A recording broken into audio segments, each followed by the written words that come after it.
दोस्तों, आज हम आपको ऐसी घटना के बारे में बताएंगे कि आपकी रोंगटे खड़े हो जाएंगे। माना कि आप पूजा बहुत की, पर भगवान ने आपकी सुनी ही नहीं, या आपकी बागेश्वर धाम में अर्जी नहीं लगी।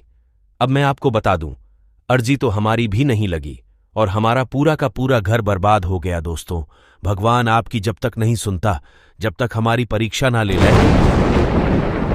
क्या आपके साथ कोई चमत्कार हुआ है?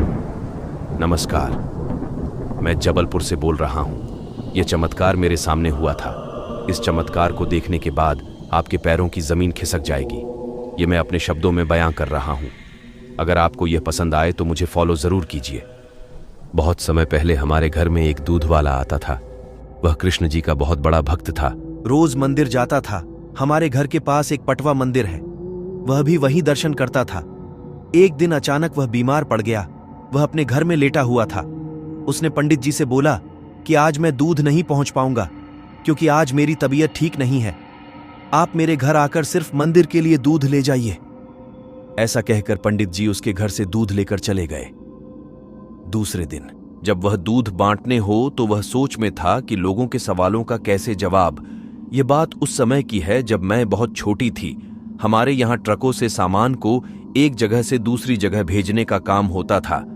इसलिए पिताजी जब भी कोई नई गाड़ी ट्रक खरीदते थे तब हम उसी गाड़ी से पूर्णागिरि मंदिर, टनकपुर, उत्तराखंड जाते थे। हमारा पूरा परिवार दर्शन के लिए जाता था। ट्रक में पीछे बैठने के लिए पर्याप्त जगह होती है, इसलिए बैठने उठने की कोई दिक्कत नहीं होती थी। यात्रा के दौरान खान पान से जुड़ी सभी सामग्री हम गाड़ी में ही रखते थे और मुझे याद है कि ट्रक को रास्ते में ही रोककर मेरे पिताजी और चाचा जी हम सभी के लिए खाना बनाते थे। मेरी माताजी और घर की सभी महिलाएं मिलकर कुछ पुराने मीठे गीत गाया करती थीं। पूर्णागिरि मंदिर पहाड़ों पर स्थित है। आखिर हम मंदिर के स्थान तक पहुंच गए, लेकिन न तो यात्रा अभी पूरी हुई और न ही हमें देवी मां के दर्शन हुए। देवी मां के दर्शन के लिए अभी हमें 7-8 किलोमीटर की चढ़ाई करनी थी। एक एक करके सभी आस्था और विश्वास के साथ चढ़ाई करने लगे और आखिर हम मां के दरबार पहुंच गए। दर्शन के बाद हम सभी चढ़ाई उतरने लगे। अब कोई आगे कोई पीछे चलते चले जाते। रात के करीब 1 बजे मैं, मेरी बुआ और मेरे 2 छोटे भाई बहन हम सब साथ में थे। काफी अंधेरा होने की वजह से हमें कोई और दिख नहीं रहा था और यह भी नहीं पता चल रहा था कि हम आगे हैं या फिर पीछे, लेकिन चढ़ाई से उतरने का रास्ता एक ही था, तो हम चलते रहे। मुश्किल तब आई जब दौराहे आए। किसी ने कहा दाएं तो किसी ने कहा बाएं जाना सही रहेगा। हमने एक रास्ता चुना और चलने लगे।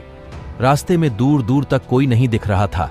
मन ही मन हम डर रहे थे कि न जाने इस पहाड़ी पर रास्ता कैसा हो, आगे रास्ता है भी या नहीं। जब भी कोई कंकड़ या पत्थर हमारे पैरों से टकराता तो पास की गहरी खाई में गिर जाता। यह तो और भी भयावह था।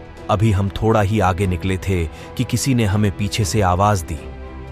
हमने पीछे मुड़कर देखा, वह एक बूढ़ा व्यक्ति था। उसने कंबल से अपने शरीर को ढक रखा था, जिसकी वजह से हम उसे ठीक से नहीं देख पा रहे थे। उसने कहा, अरे तुम लोग कहां जा रहे हो? यह रास्ता ठीक नहीं है। तुम्हारी गाड़ी तो दूसरे रास्ते पर खड़ी है।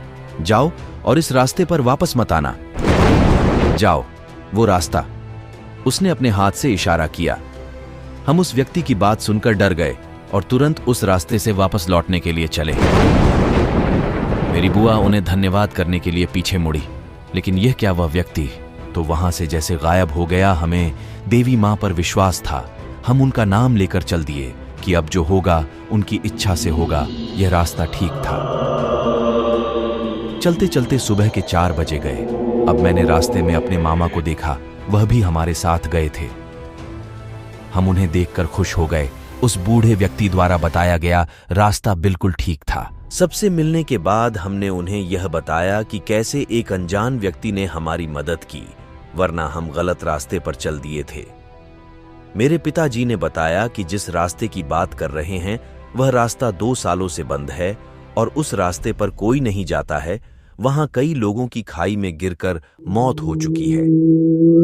इसके अलावा उस रास्ते पर कोई काम भी नहीं हो रहा है। हम समझ गए कि वह स्वयं भैरव जी थे जो हमें सही रास्ता दिखाने आए थे। वे स्वयं हमारी मदद के लिए आए थे या फिर देवी मां ने उन्हें भेजा था। क्योंकि उस रास्ते पर पिछले 2 सालों से किसी के भी जाने या किसी व्यक्ति के देखे जाने की कोई घटना नहीं हुई थी। और तो और उस व्यक्ति को कैसे पता चल कि हमारी गाड़ी कहाँ रुकी हुई है? दोस्तों, यदि ईश्वर पर विश्वास हो तो वे हमारे लिए सब कुछ कर सकते हैं। न जाने कलयुग में कैसी कैसी घटनाएं आई हैं। दोस्तों, भगवान आपकी जब तक नहीं सुनता, जब तक आप उन पर विश्वास नहीं रखते। माना कि आपने पूजा बहुत की है, पर भगवान ने आपके लिए कुछ भी नहीं किया।